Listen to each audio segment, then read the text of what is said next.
It's Spain's biggest constitutional crisis since a 1981 failed coup. No end in sight so far. This Tuesday, students rallying outside Barcelona University on a day when separatists staged a general strike throughout Catalonia in the wake of Sunday's crackdown on a banned independence referendum. They've won a major battle in the public relations war, what with the whole world watching agape those images of Spanish National Police on Sunday beating peaceful citizens to close down polling stations. But what comes next?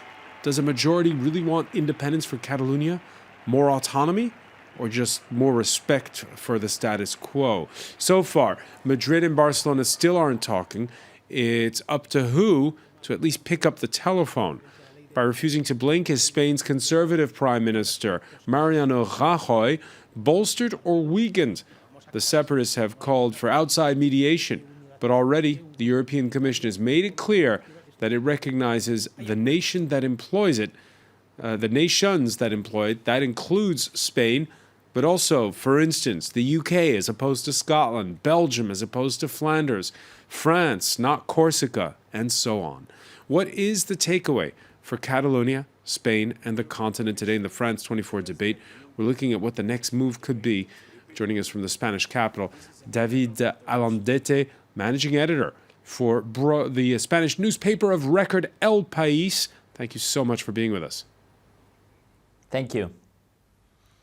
From the Catalan capital, we'll be joined by Elisenda Paluzzi, economist at the University of Barcelona, and from the European Parliament in Strasbourg, Ernest Urtasun, MEP, who sits with the Green spokesperson for Catalonia and Comú.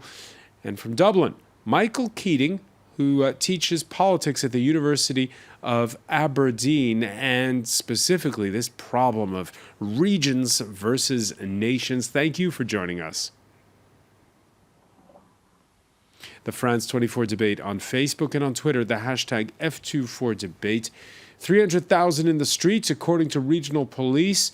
The general strike to protest police brutality, the brutality of the national police force. Catherine Viette has more. Flowers are being laid out in front of the Ramon Llull High School in Barcelona. It's one of the polling stations police raided on Sunday to prevent a referendum on Catalonia's independence from Spain. For these people, it's become a dark chapter in Spanish democracy. We're very tired of not being heard, and when we tried to vote in a peaceful, calm and familiar manner, we were met with violence. They used violence to take ballot boxes away, to remove votes, and they didn't let us vote in peace. It's really sad. We're very sad and angry. We're afraid this could get worse.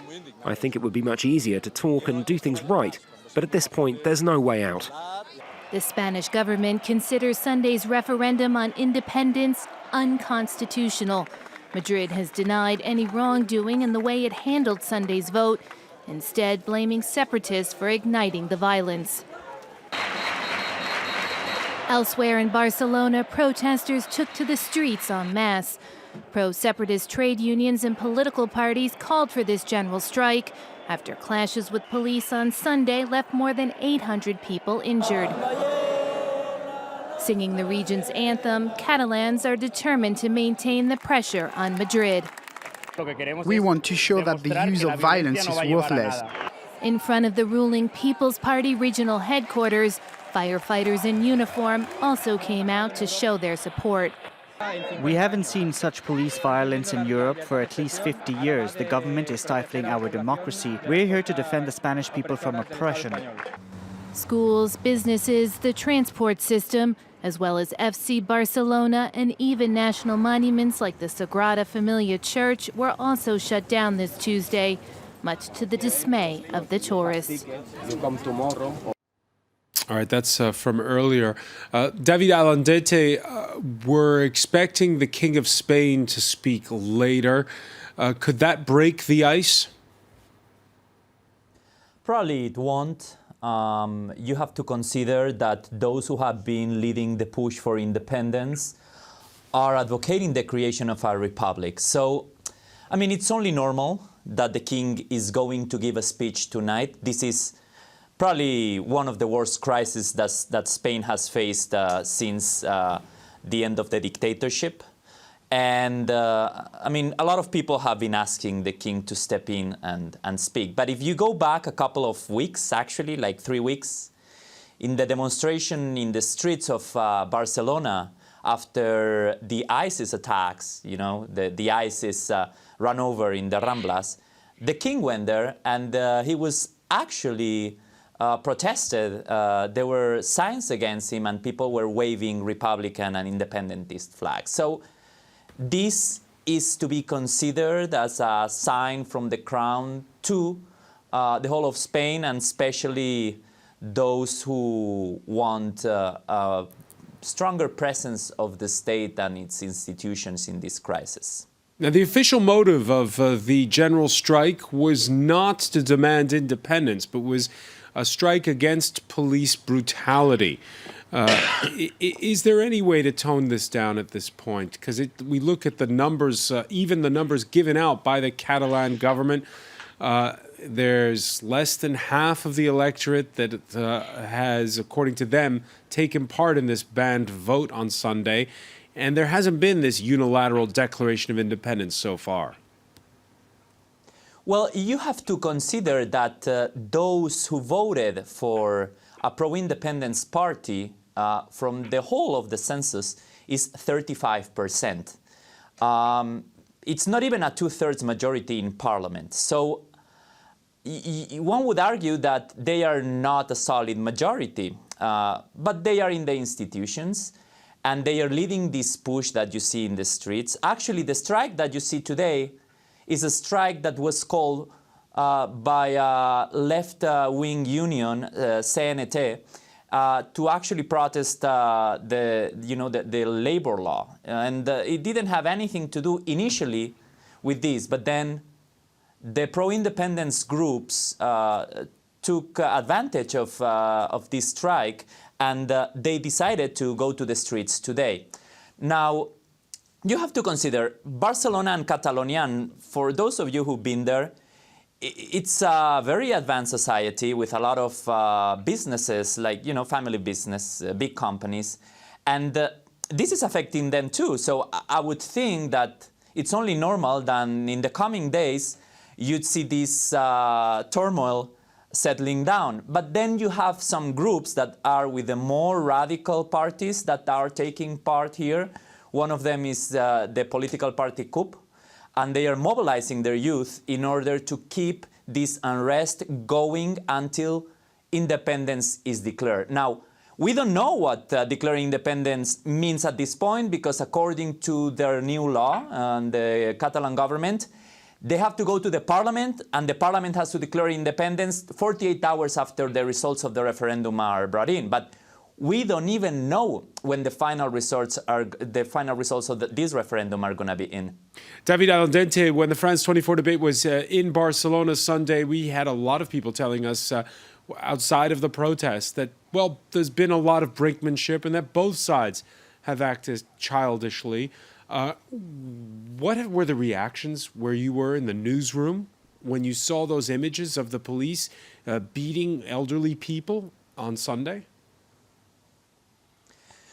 Well, that was really tough. I can tell you, it was a really tough day here. I've been a reporter, I've been a correspondent in Cairo during the protest in 2013. I've been to Afghanistan, I've been to Syria.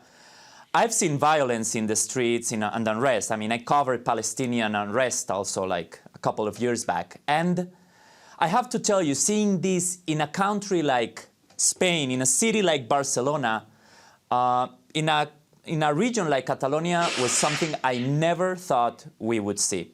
And I can tell you, the people in the El País newsroom were shocked. Now, we have to see the bigger story. And the bigger story is the Catalan government and the Catalan independentist leaders shielded themselves in the civil population, and they put in their hands the organization of this referendum. Justice, the justices here, like the justice system, they had said the referendum is illegal, it cannot take place. And then the leaders of these parties put the people in front of the ballots. And then the police came, and the images were really, really unfortunate.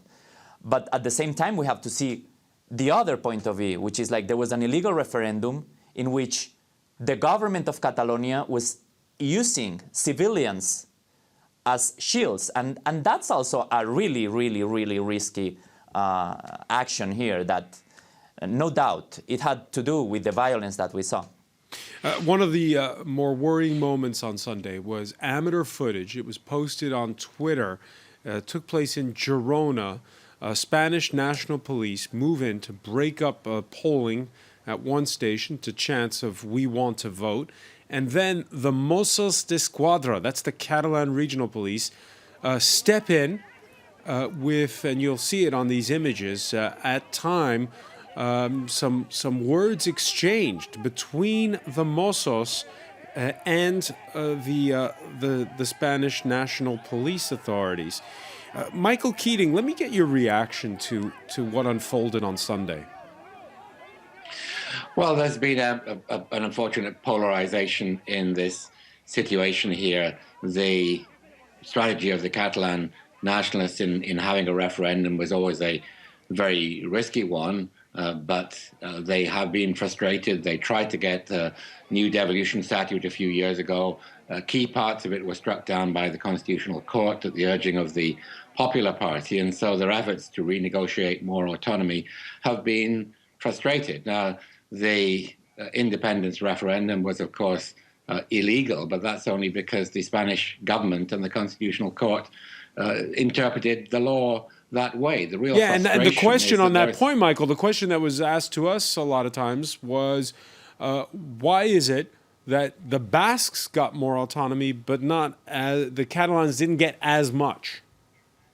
Well, that's for historic reasons. The Basques have a different fiscal settlement, which they've had since the Middle Ages, and that was restored at the end of Francoism. But the Catalans were asking for something similar. The Spanish Parliament decided they would not give it to them, but had the Spanish authorities been more generous, given a different fiscal settlement, recognized that Catalonia could call itself a nation, which doesn't actually harm anybody, and done something about reaffirming the language rights of Catalonia, I think this thing could have been headed off, because the polls do not show a majority for independence in Catalonia. They show that most people want a better settlement within Spain and within Europe. And if both sides had acted in a better manner, in a more responsible manner, I think this confrontation could have been avoided, because it was entirely unnecessary. As for what happened at the weekend, I was really quite shocked at seeing that what was no more than an act of civil disobedience at worst was greeted with this degree of force by the Spanish police.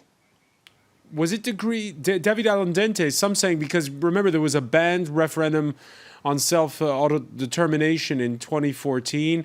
At the time, Mariano Rajoy, the prime minister, accused of being too soft by hardliners within his own camp. Did he do this for reasons that, well, don't have much to do with Catalonia, having such a heavy hand with the police? Well, you have to understand that Rajoy is the leader of a party that, as we've heard now, and it's absolutely true, actually brought to court the autonomy status of Catalonia, as was voted in the polls, you know, by its population. So this created a lot of tension, and it has created a lot of frustration. But Rajoy is not part of the most radical wing within the Partido Popular in the government. You could even say that he's pretty moderate for the composition of his party, you know, like he's being widely contested within the Partido Popular. I mean, yesterday morning, we were walking past a couple of journalists, the main building of Partido Popular in Madrid, and there was this graffiti on the wall saying, like, apply the suspension of autonomy, you coward. And this was a message for Mr. Rajoy, who has to walk a very, very thin line in this case. Now, Partido Popular is a minimal force within the Catalan parties. They only hold like 10 seats out of 135. They are not a major force in Catalonia. And whenever they do something there, like, bringing the autonomy status voted in 2006, I believe, 2007, they only create a stronger reaction against them and against Madrid in the long term.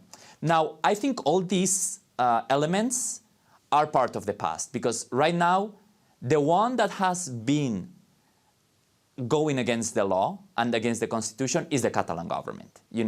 We may agree or not with how Mariano Rajoy is handling this, but this is the time in which the Catalan government is actually defying the law and the constitutional system. And let me tell you, regarding your previous question, Catalonia is one of the regions with more autonomy within Europe. They have their own police, they have their own sanitary system, they have their own school system, they even collect the taxes, even though they are redistributed by the central government afterwards. But they have a lot of autonomy. I think you would say that the Basques have only a little bit more, and this too could be applied to the Catalans if there was a negotiation within the constitutional framework. All right, we're joined by Ernest Urtasun, member of the European Parliament, spokesperson for Catalonia and Como. Ernest, on Sunday we were both in Barcelona. Now you're in Strasbourg at the European Parliament. You told us then that you had cast a blank ballot in this banned vote. Since Sunday, not much has budged. There's been no talks between Barcelona and Madrid. Whose job is it to pick up the phone? Well, I think at some point we will need some kind of external mediator or to promote dialogue. I think the situation is completely blocked. We are disappointed with the reaction of the European Commission on Monday in relation to the condemnation of violence. I think that, and I think this is a general feeling in Parliament, that the statement of the Commission should have been much stronger. And tomorrow we will have a debate here in Parliament about the situation. So in my opinion, what we need now is to tell the Spanish government that repression is no solution, that there is a political problem, that we cannot go only to try to solve a political problem by means of criminal law. This is totally a mistake. Political problems need political solutions, and what we need is dialogue and negotiation. Now, the fear, of course, is that we get into escalation in the coming days, because there is, well, the Catalan government still has to clarify what they will do in the coming days, but there is a risk to have a unilateral declaration of independence in Catalonia, which, in my opinion, will be a big mistake. I don't think this is what we need at the moment. What we need is that all the people that went to the streets, like myself on Sunday, to protest against police action, that we remain united in Catalonia, and we ask and we urge somebody to mediate to find a political solution. I think we'll be asking about who that somebody will be when we come back. We'll take a quick break. Stay with us. You're watching the France 24 debate.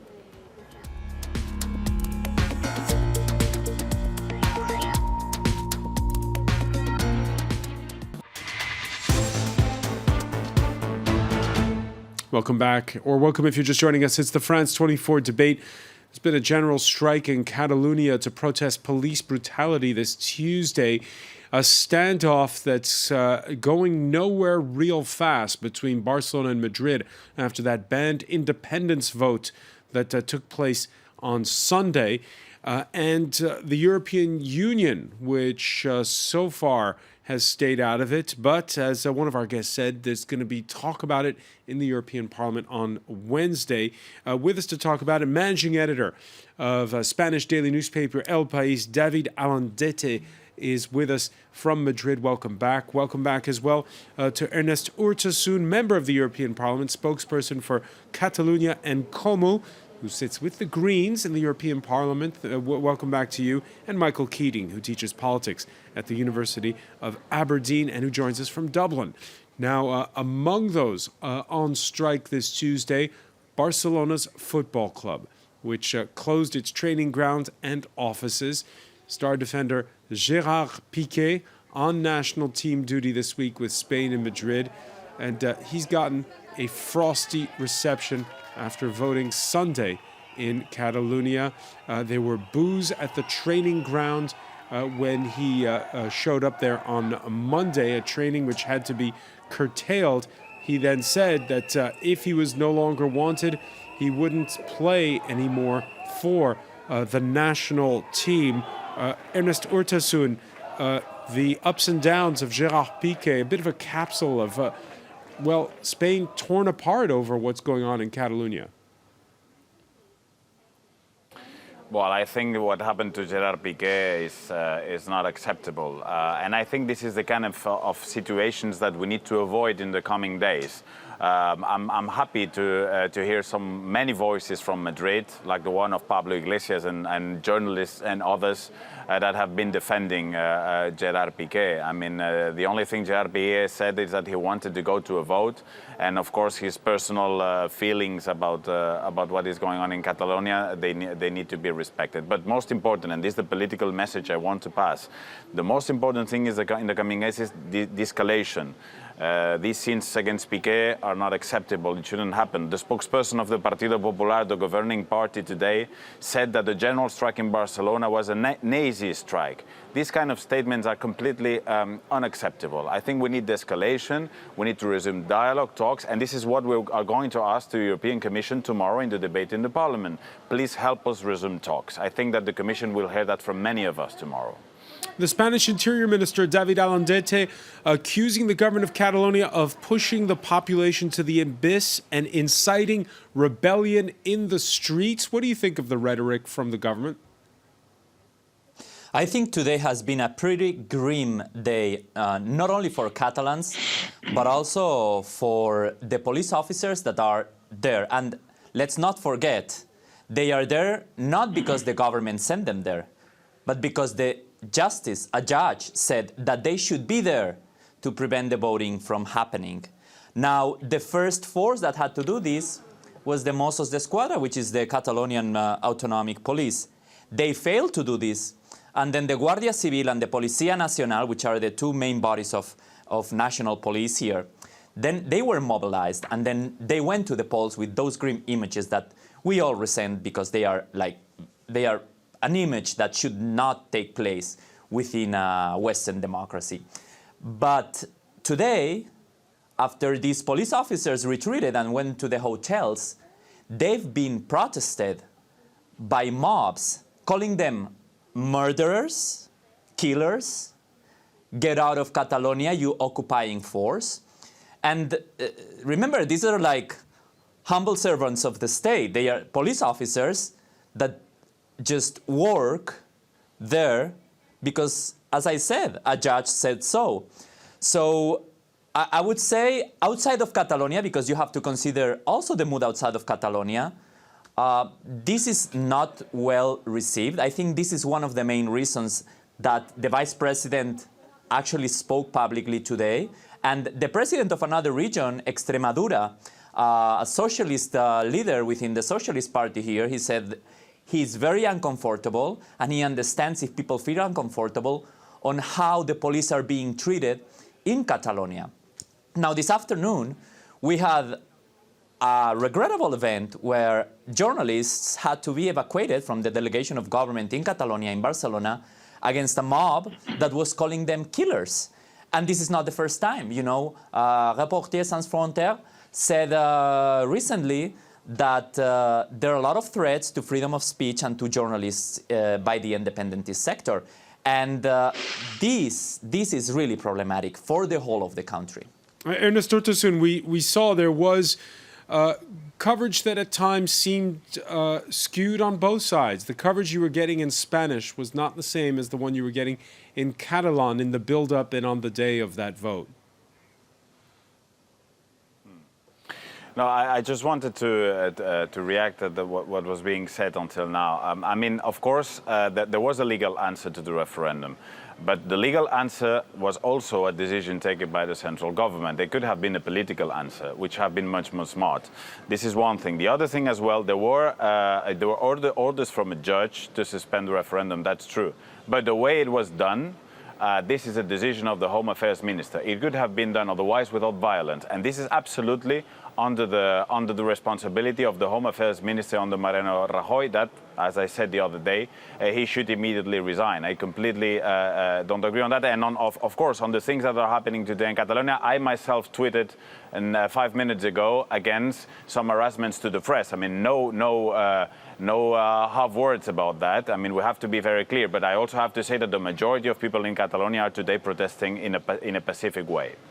Before we ask But you about... Ernest, I'm sorry, but have you seen how police officers have to be evacuated from hotels where they have been taking shelter because there's pressure for them to abandon Catalonia? What do you think? What do you think when you hear people in Catalonia calling police officers murderers and killers? And as I said at the beginning, insults also in front of the hotels on the, of the police officers, and what happened to some journalists today in Catalan Parliament as well, are unacceptable. But I want to be very clear on that. Don't use these events, which are absolutely regrettable and condemnable, don't use these events to portray a violent general strike today in Catalonia. That is not correct. I mean, we have to, both things are true. Those events are not acceptable. Protests today in Catalonia were peaceful. I think we have to be also very clear on that. All right, before we get to the important issue that was brought up earlier by Ernest, which is, of course, how the rest of Europe reacts, just a word about what's going on right now in Madrid. We heard about the harsh words from the Deputy Prime Minister. As for her boss, he's been conferring. He met on Monday with the leader of the opposition socialist, Pedro Sanchez, seen here with Mariano Rajoy, and the leader as well of the Conservatives' junior coalition partners, the centrist Ciudadanos Party, whose own roots are in Catalonia. We now need to rebuild the constitutional order in Catalonia. And for us, the only way to stop this blow to democracy is with more democracy. David Alandente, is there a solution in Madrid that's possible? There must be. There must be. And you know, the newspaper that I represent, El País, has advocated the possibility of actually, in the long run, having a real vote in Catalonia. And this would entail calling for all the parties involved to actually reform the constitution. We have a constitution that was voted in 1978. It's been in place ever since. And it's time to make amendments. For those amendments to work, you have to bring together all the main parties. You have to bring together all the involved regions, even the ones who have a national feeling, like Catalonia, the Basque Country, Galicia, and those who don't, like Madrid. And you have to agree on what level of autonomy you grant to these communities. And we could work towards a fully federal system like the one you have in Germany. But for this, you need dialogue and you need a political initiative. I couldn't agree more with Ernest with what he said. You need politics, and we have not had enough politics. After that, you can, with the constitution modified, get a new status of autonomy, which is a regional constitution for Catalonia. And this can be voted, and if it's voted, it should become the law. There have been a lot of mistakes. The main one, not enough politics. The second one, leave everything in the hands of the judges, like Ernest was saying. I think it's absolutely right. And the third one, when the Catalans approved their constitution, their regional constitution, the Partido Popular, now in power, brought it to court and had some provisions invalidated. This is really, really irresponsible for the party that's in government now. And if we are to solve this, we need a lot of dialogue, but dialogue towards making changes that will benefit the whole of Spain. And I think everybody will agree on this. I think even Ernest's party would agree on this.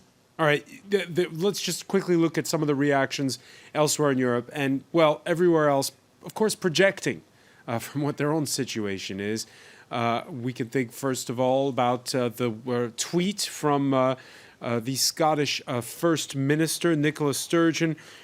She said that the statement from the UK Foreign Office in Catalonia is shamefully weak. A true friend of Spain would tell them that today's actions are wrong and damaging. Sturgeon reacting to the UK Foreign Officer's statement supporting, quote, Spanish law and the Spanish Constitution in Belgium, where Flemish nationalists support the current coalition.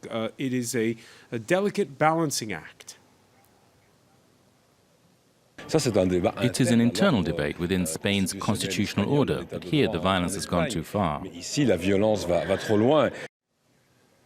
Michael Keating, we saw the European Commission, which is employed by the nations that represent the European Union, squarely siding with Madrid on this one. What are you expecting when the European Parliament debates on Wednesday? Well, the Catalans have been hoping for a long time, the Catalan nationalists, that somehow Europe is going to intervene and hold Spain back and force some kind of solution. But that is not going to happen. The European Commission during the Scottish referendum of 2014, even though that was agreed with the United Kingdom, it was constitutional. The head of the European Commission adopted a very hostile attitude and threatened that Scotland would not be allowed in the European Union, even with an agreed secession from the United Kingdom.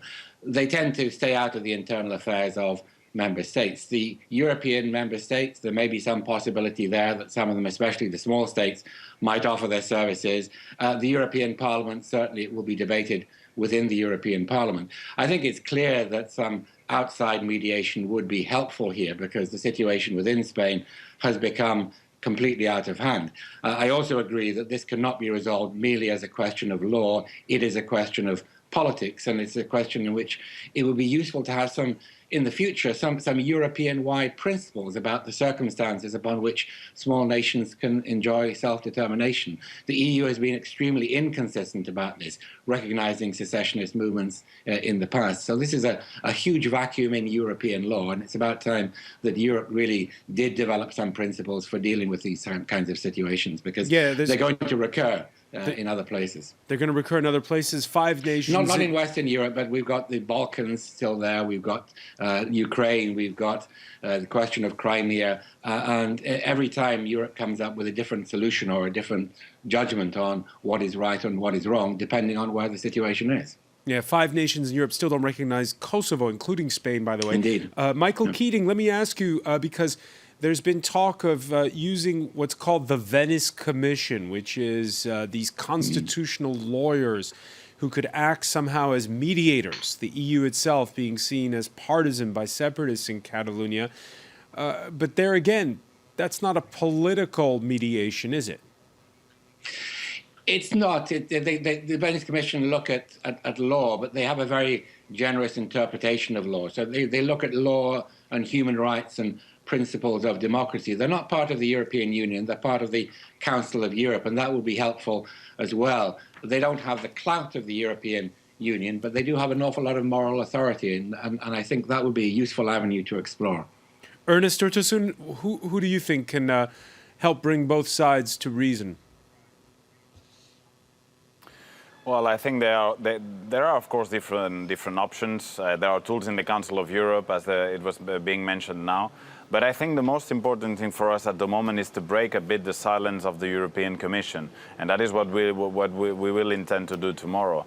I think that at least what we can expect from the European Commission is not only to condemn violence, but to make a call to resume talks and negotiation. They are absolutely capable of doing that, and I have to tell you that Vice President Timmermans, who will be with us tomorrow, he will have to hear that from many MEPs. So I hope tomorrow we will manage at least to make the European Commission to move. Then, in a practical matter, is the European Commission the one that needs to do practically that, or is there any other bodies? These we can discuss. I think this is something that we can study in the coming days, but at least we need the Commission to make a clear statement about that. What's going to be the impact of this standoff on the rest of Europe?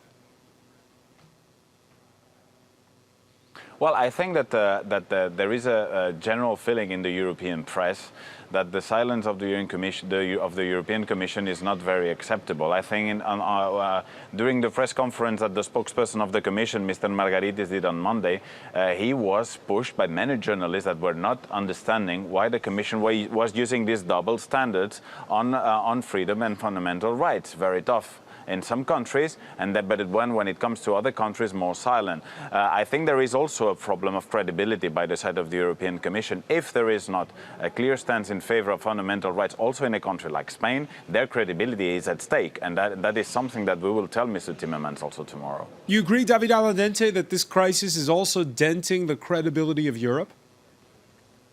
Absolutely not. I think not. And you know, I understand from a political point of view, you need to ask for some mediation, but I honestly don't think the Commission is going to react, because it's not in the interest of Europe. Now, you were talking about the previous intervention. John Keating was talking about Crimea, and you know, Russia is waiting for this to be a way for legitimizing the breach of the Ukraine with Crimea in order to annex it to Russia, you know.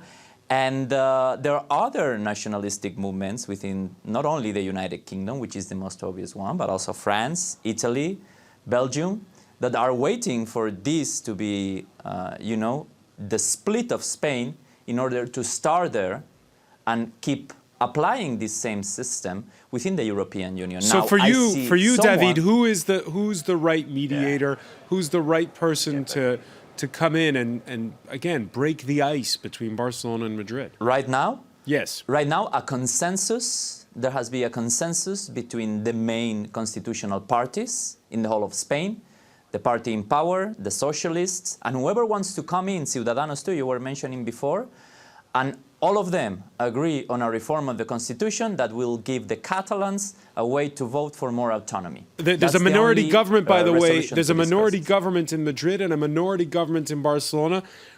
Some are saying, why not have snap elections in both places? You're probably going to have snap elections in Catalonia pretty soon, because that's the only way. That's the only way. The referendum didn't have guarantees. You know, there's not even a recount that actually would be deemed valid by any institution, like any international body. And you'll probably have elections in Madrid at some point. I don't think Mr. Rajoy is going to finish this term. As you said, he's in a minority government and he has problems of his own. But I think we'll see elections in Catalonia first. Elections in Catalonia first is the prediction from David Alandete. I want to thank you for joining us from Madrid. I want to thank as well Ernest Urtasun at the European Parliament in Strasbourg, Michael Keating for being with us from Dublin. There were lots of reactions on the hashtag F24 debate from both sides. I'll just read this one here. We hope that a constructive and peaceful dialogue will follow the recent events in Catalonia. Well, we'll have more now. It is time for Media Watch.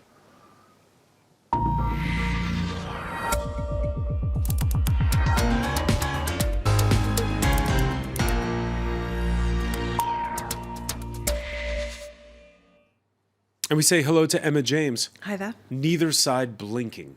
No, absolutely. And it is very interesting. It has really caught the imagination of the world. I think following on from Brexit and obviously with the other sort of things going on around the world, nationalism really being a key word right now, this idea of independence really does have a great deal of people talking about it. And many seeing it really as Spain's own goal, the way they handled this referendum vote on Sunday, because a lot of people see it as, if anything is going to make people more passionate about the idea of independence or secession, it is being beaten up for your right to have that opinion.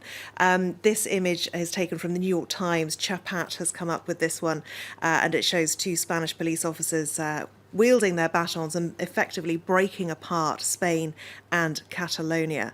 Now, if we take a look at El País in English, David Alandete, who you were just speaking to, one of our guests tonight, has written this piece, which is an interesting way to get a Spanish perspective on this. He says that it's reminding people really that the police aren't being directed by the government. He says it's a judiciary that said the vote was unlawful. The police were acting on that say-so. He also points out that in the last elections, 35% of Catalans, so nowhere near a majority, were voting for pro-independence parties. Now, whether that will have changed in the wake of Sunday's violence remains to be seen, really. Yeah, we heard that prediction from that we'll have snap elections in Barcelona before we see snap elections in Madrid. Absolutely. Certainly El País, though, not sitting on the fence here. They say in this article, Spain as we know it would cease to exist if Catalonia were no longer part of it. Taking a look elsewhere at what other organisations are saying about this one, Foreign Affairs says it's difficult to picture a more counterproductive course of action that Madrid could have taken on Catalonia. And this image too is today's protests, for some reason not coming up, there we go. Thousands of people turning out. Now, would the numbers have been so great if it weren't for those scenes that we saw on Sunday? Now, this article from The Guardian newspaper in the United Kingdom is a particularly interesting take. Irene Baquet is a Catalan woman who sees herself as Spanish and European and Catalan, but she's living in London. And so she says she's looking at what's happening in Catalonia, having just watched Brexit play out in the United Kingdom, which has made her feel rather alien in what is now her home. And she's seeing it all playing out again in Spain. And it is really worth taking a look at this one. But she says that she hadn't ever wanted to support independence. She never felt that that was something she wanted to do. But after Sunday's show of force, she is questioning that. And she questions whether Mariano Rajoy was caught off guard by the momentum of this movement, or whether he'd done the political maths and basically worked out that enough Spanish people shared the view that the Catalans need a bit of a slapdown to bring them into line, if you like, and whether he's worked out which is the bigger gamble to play. Now, as for today's protests, some wonderful scenes out on the streets of Catalonia. This one is proving particularly popular online. This French journalist saying it's a strong image of the day. This gentleman was applauded when he appeared at the protest, and that's because he's carrying a sign that says, "I don't want independence, but I can't stay at home while they beat up my people."